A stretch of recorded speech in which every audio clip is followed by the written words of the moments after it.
everyone, and welcome to the Final Bar. It's Thursday, June 27th, and I'm your host, Dave Keller. I'm the Chief Market Strategist here at StockCharts.com in a rainy Redmond, Washington. Thanks for joining us every weekday after the close as we break down the market action using the best practices of technical analysis. Let's get right to the charts as we get into our market recap. Sort of a sideways, choppy day, but in the end, much ado about nothing. The S&P 500 and the Dow finishing not too far from where we finished Wednesday's session. Now, not incredibly surprising when you think about the course of this week. We don't have a ton of earnings data that's really with, market moving capabilities, but we do have a big inflation number coming out tomorrow. Friday before the open, it's the PCE, the Personal Consumption Expenditures Price Index, which the Fed allegedly pays very close attention to. It's not expected to be much of a surprise number, which means if it is, you could expect a significant market move. Now, of course, it's all about the odds of the Fed lowering rates at some future point, what that first cut may look like, and how many cuts we might get. Of course, that general thinking has been rates higher for longer as the starting line for those rate cuts have been pushed further now into the fall.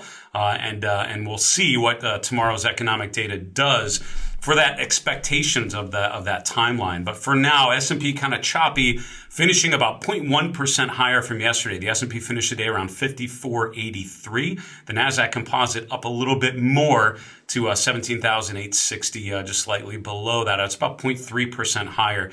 The S&P 600 small cap index, the best performer out of the major indexes in the U.S. here, up 0.4%.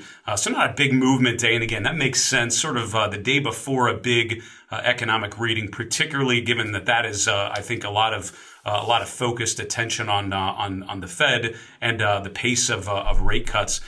Makes sense that we would have a little bit of a low volatility day today. Speaking of low volatility, the VIX remains exceptionally low, down about 0.3 VIX points to 12.2. So the VIX at a 12 handle essentially means low volatility. That means low uncertainty. That means low fear. This is pretty common in a protracted bull phase. You have a very low VIX. And basically what you do in this environment is look for the VIX to spike. I think a VIX above 15, while not necessarily the end of the world, would tell me that maybe something's starting to change. So I have an alert set for the VIX popping above 15. I would encourage you to do something quite similar to that. The interest rates overall slightly lower today. The 10-year yield finished today just below 4.3%. It's about the same for the 5-year point, and the long bond yield a little bit higher, around 4.43. The dollar index down slightly. We've been talking about that stronger dollar environment. The dollar index, which is $USD on the StockCharts platform, still below 106, 107. But I'm keeping a watchful eye on that because I think the dollar goes above 106 or 107. That could be a dangerous sign for our major U.S. benchmarks. If that doesn't make sense as to why that is, go back to yesterday's show. We talked a little bit about the relationship and why a strong dollar can be tough for multinational companies, of which the major benchmarks in the U.S. are very, very heavily weighted. Commodities overall, I would say, generally speaking, higher, although it's a bit of a mixed bag here. If you look on the right column and the percentage changes, gold up about 1.1%. That's using the GLD. Gold is an interesting one because it's sort of in that short-term range, as we've highlighted recently on the program, bouncing off of potential support here this week. So for now, a nice reaffirming of that support level holding. Silver prices up about 0.5%. Crude oil prices up as well. Cryptocurrencies, generally speaking, are higher. You can see Bitcoin got slightly above 62,000 here in the last 24 hours during the equity trading session, generally moving lower. Currently just below 61,470. Ether prices up about 2%. And generally speaking, the top 10 coins are stronger rather than weaker. Your top performing sector on this choppy sideways and lack of direction day for the benchmarks, top performing sector was real estate. REITs were up about 1%, so the XLRE at the top of the return list. Consumer discretionary XLY up 0.6%. Amazon continues to make new all-time highs this week. That is certainly helping as the biggest weight in the XLY and certainly one of the biggest stocks here in the U.S., certainly driving that sector higher, about 0.6% higher. The communication services sector, number 3, about the same as the XLY. 4 of the 11 S&P sectors were down. Consumer staples, the worst performer, down 0.4%. Materials and healthcare down slightly as well. Our market trend model for now, I think, it's sort of a holding pattern. As a reminder, we formally update these every Friday after the close. It's a weekly model using weekly exponential moving averages. But for now, the mid-cap and small-cap market trend models appear to be turning lower on the short-term time frame. The small-cap model is actually bearish on the medium-term time frame as well. Our major market trend model, which uses S&P data, is still firmly bullish across the board.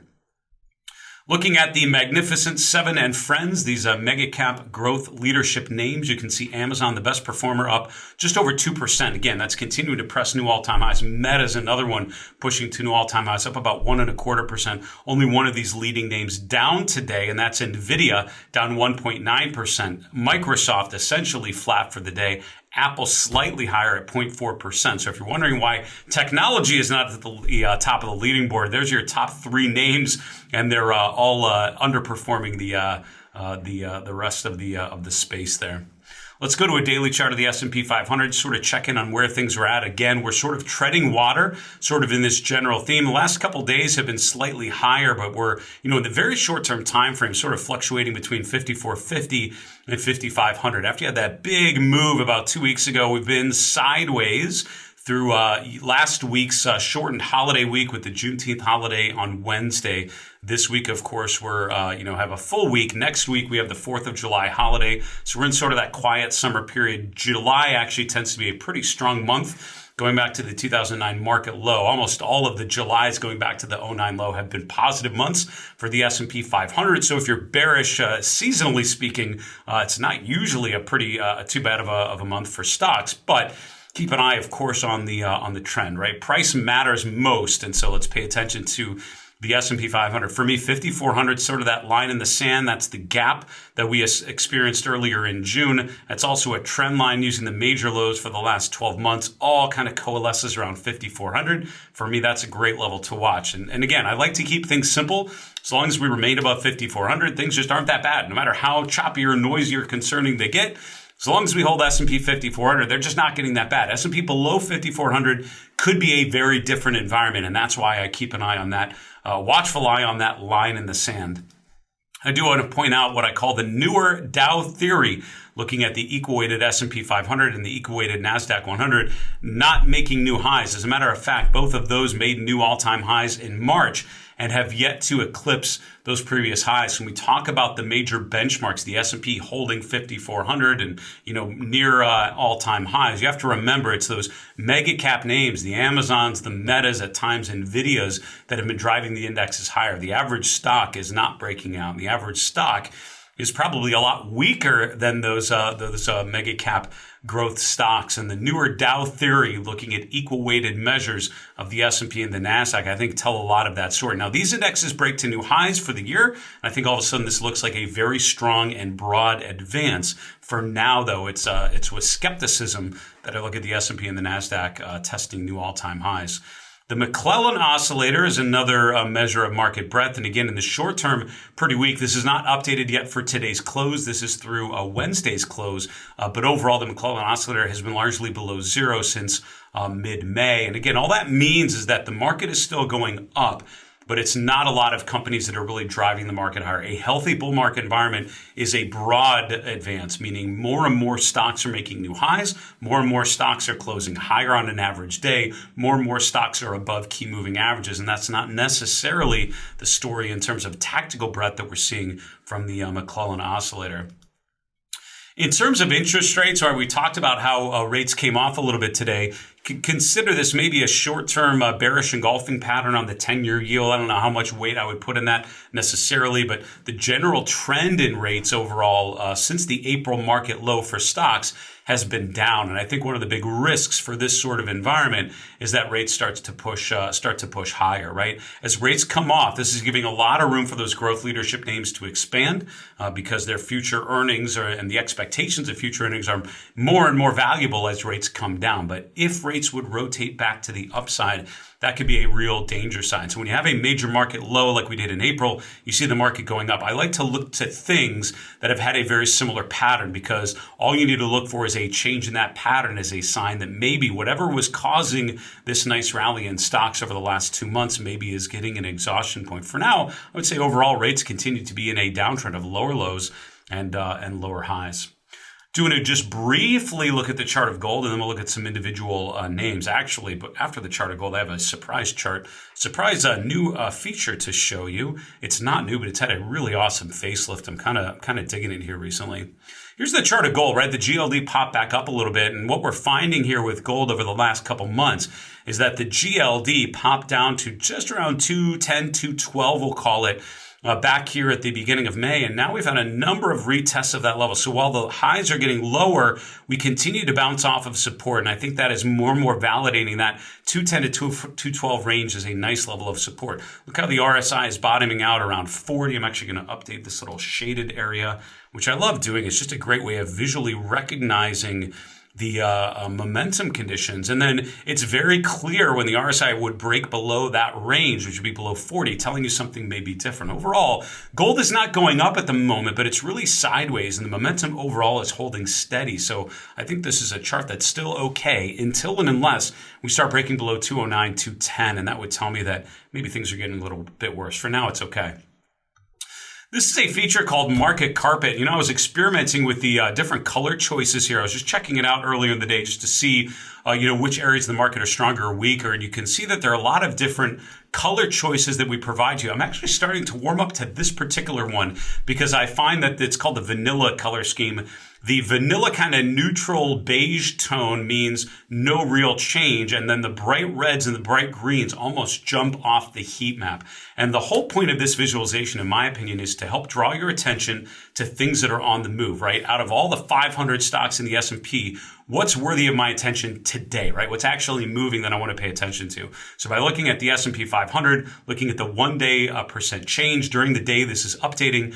But now after the close, I can identify very quickly, I'm drawn to stocks that struggle, like Micron down 7%, not Verizon, Visa down 2.5%. And I can see smaller names like Chipotle or Walgreens Boots down a lot more. And what's great is you can mouse over the little heat map item, and you can see the preview chart that pops up. And if I would double click on that, we'll get to the symbol summary to get a little more detail behind that particular chart. But it helps you understand if it's a short-term reversal, if it's part of a broader rotation, something that's been working, breaking down through support. Then you want to go through the charts individually to pay attention. But this really tells the story. So what worked today? It's a lot of these leading names here in the upper left. It's not the biggest names like a Broadcom or a Microsoft. It's more some of these still large but less dominant names like Salesforce, Adobe, Palo Alto Networks, Arista Networks. Now, these are stocks that all had pretty decent up days and are really showing some short-term strength. Amazon probably in that bucket as well. The names that are down a bit, I mentioned earlier, Micron jumps out as a very different look than the rest of the S&P technology names, particularly the semiconductor names. Let's look through some of these names in a little more detail and see how things played out in turn. Well, I just Googled Palo Alto Networks. Sorry about that. Here we go. PANW. When I'm looking at Palo Alto Networks, this is probably one of the more encouraging short-term rotations that I'm observing within the technology space. Look at PANW and you can see that the long-term trend has been quite strong, but you made a new all-time high in February, then had this big gap down right to the 200-day moving average. If you wonder why do I look at the 200-day moving average, this might be as good of an example as any, because a lot of times you'll gap down to that level and that's exactly where buyers start to come in. And it wasn't just in mid-February, you see that again in early and mid-April. Again, arguably in late May, we got near that 200-day and then buyers started to push price back above, and now all of a sudden we're breaking above short-term resistance around 325. Today, really pushing to the upside, up almost 5% today. After a big up day like this, I like to see if there's a follow-through day tomorrow. So Friday's session, do you see additional buyers coming in, willing to push PANW a little bit more to the upside? That would be the real question here. But overall, I think a strong chart starting to get stronger. Speaking of long-term strength, this is Arista Networks in that same group called Telecom Equipment, another large cap name. And again, just a beautiful trend. It briefly broke below the 50-day moving average there in April as the markets were making their April low. We then saw a recovery back above the 50-day moving average. And look at this nice test of the 50-day here in May and June. Perfect opportunity to buy on weakness. When people talk about buying on the dips, or what I call a mean reversion strategy, you look for long-term uptrends, pullbacks to an ascending 50-day moving average, often a great time to add to an existing position. Today, ANET making a new 52-week high, up another 4%. Again, that group within technology continuing to show some strength.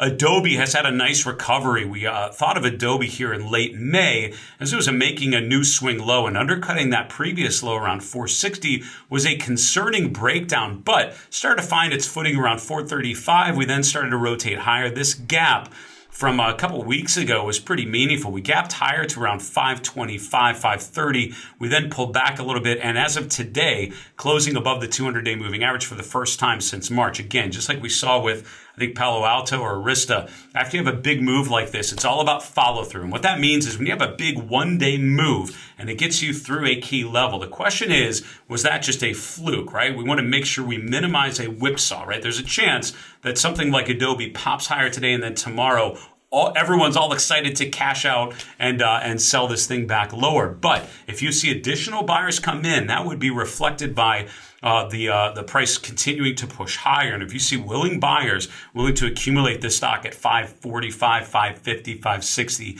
that's where you can say with a fairly high confidence, I could see a retest of the 2024 highs, which is up in the low to mid 600. So I think as long as we get a good follow through day from a technical perspective, really suggests further upside to retest those previous highs. Sticking with this technology theme, another software company, Fortinet. Now, Fortinet looks a lot different than a lot of other technology names. The average technology stock looks like something like a Palo Alto, right, with these nice uptrends, some volatility, but overall the longer-term trend has been fairly strong. Now, Fortinet is way below its 2023 high. It topped out around $80 a share here in July of last year. The rally that we saw off of the November low from last year really didn't even get close to those previous highs. Here we topped out around $72 to $74 a share in February, March, and April. From there, we broke lower. We've now been struggling to get above a flat 200-day moving average. The 50-day is right around there as well, right around $61 to $62 a share. What's happened now is we've started to stabilize, finding support around 58 from early May, from late May, and then again over the last week. So today's bounce up over 3% is just the latest bounce off of that support level. So think about it in terms of risk versus reward. If you take a position today, you set your risk at the low end of this range. Maybe it's at 58, a very tight stop, or maybe 57, taking the swing low from yesterday, which was a nice hammer candle. You're betting on a breakout above moving average resistance and then potentially riding it back to retest those Q1 highs. And you're risking just to this recent swing low. That's a pretty decent risk versus reward setup. And as a technical analyst, those are sort of the opportunities that I like to look for. What supports that sort of idea is the fact that we made lower lows on higher momentum, right? So the price has been going lower, but the momentum has actually been sloping higher. So think of it as an if-then statement if you're into programming. If we can close above 62, that would clear all of that resistance. Then I could see a retest of those previous highs. Again, another way to think about technical analysis, and as a reminder, I'm doing my top 10 charts to watch for July 2024 tomorrow with Grace and Rose. We did not talk about Fortinet, I don't believe, but we did talk about risk versus reward and thinking about signals, technical levels, support and resistance levels, Fibonacci retracements, all of those sort of percentage moves as a way of identifying and clearly defining your potential risk versus your potential reward. I think FTNT may be one of those great stocks to think about that framework about risk versus reward using the best practices of technical analysis. We'll finish off today's market recap looking at some of the stocks rotating lower. Micron Technology down another 7% today. So you saw a bearish engulfing pattern a couple days ago. We'll look at the candle chart here very quickly. This is that bearish engulfing pattern. Really started with what's called a shooting star candle here about a week and a half ago. We then had a higher open and a lower close, engulfing the previous day's real body. There's your distribution candle. From there, it's basically been a lights out deterioration sort of pattern. Today, just another swing lower. The 50-day moving average has served as pretty decent support so far in 2024, really going back to, arguably the first quarter of 2023. So if you like the long-term story, we're kind of getting down to about where this stock has traditionally bottomed out. Most semiconductors look a lot stronger than a Micron right now, as we saw from the heat map, what we call the market carpet. But overall, maybe getting to that point, I would be looking to see if we can hold an ascending 50-day. Look if the RSI can stabilize around 40, which is one of the great signals we saw in April, suggesting maybe another swing higher. Chipotle Group also having another struggle day, down over 5%, closing below the 50-day moving average for the first time since the October low from last year. Overall, Chipotle has been a fantastic chart.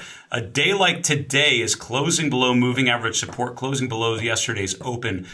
Look at follow through. Just like those stocks breaking out, you want to see if there's additional follow through. A day like this, with the stock closing lower, you want to see if there's downside follow through. If not, if you see buyers coming in, buying on that short-term weakness to the 50-day, as they've done previously in 2024, it could be a great time to reinitiate a position on a chart like Chipotle and ride the next leg higher. Jabil is Jabil. This is another technology name, again, making a new swing low. It's not a 52-week low, but it's getting pretty close. And what concerns me about this chart in particular is because the last 10 to 12 weeks have been a sideways move. We went below the 200-day moving average and then have just stalled out. We've had a couple failed attempts to get above the 200-day, which is not encouraging. Now we're breaking support, which for me signals a further deterioration. This is a chart in distribution phase. I would be patient and waiting for something like that to turn higher. Visa really testing support. The low from early May is right around today's low. We're down about 2.5% today. We're still slightly above the 200-day moving average. This chart down at 260 is a big time deterioration on a name that at the end of Q1 looked incredibly strong, making new 52-week highs, pulling back to an ascending 50-day moving average. Now we've been in a consolidation phase for the last 12 weeks. Today, we're actually attempting to close below that low. We're right at the previous swing low from early May. My question is, does that hold? Folks, that's a wrap for the show today. Thanks so much for joining us every weekday after the close for the final bar for StockCharts in Redmond, Washington. I'm Dave Keller. Be well, stay safe, have a good night.